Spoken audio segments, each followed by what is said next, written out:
I'm joined by Valley News Live Chief National Political Analyst Greta Van Susteren. Greta, thanks for joining us. With today's announcement, are you ready to crown Joe Biden as the Democratic presidential candidate for 2020?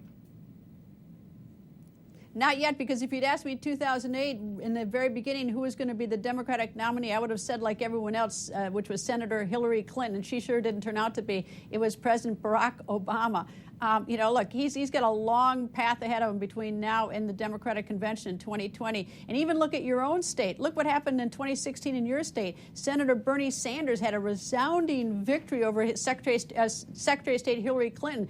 And he's running again this time. So Senator Bernie Sanders is going to give Vice President Biden a run for his money. And who knows, there may be a dark horse within that other group of 19. How does he separate himself from that long list of Democratic candidates?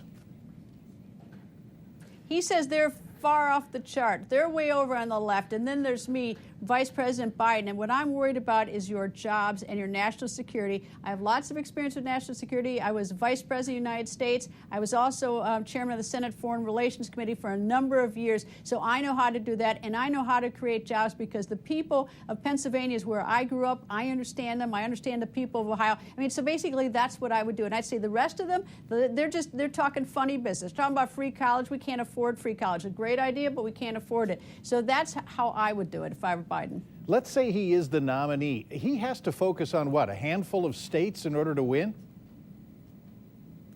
Yeah, it almost seems a little rigged that way. Look, you want Florida, Pennsylvania, Ohio, Michigan, my home state of Wisconsin would be a good one to get. There's some states that are just swing states, and they make all the difference in the world. So, yes, he would. We would hope that you'd have to focus on the entire nation. But the reality is that the swing states are the ones that matter because some are so polarized. Look, you're never going to change California's vote. That's clearly Democratic vote, so Republicans not going to spend a lot of time there. But these candidates have to be practical. They know where the voters are, and so he's going to any candidate's going to have to win those swing states, or you're not going to be president. You've mentioned this before, the working class voter. How does he go out and get that part of the country stirred up? Well, he goes out and tells his story. He's a man. He has an interesting personal story. He worked hard. He grew up very poor, which is why his family moved from Pennsylvania to Delaware. And he talks about how he understands it. The one thing about Vice President Joe Biden is that he's very personable. Whether you're for him or against him, agree with his politics or not, everybody likes Joe Biden. And when he says something, you may not agree with him, but you don't feel like you're spun by him.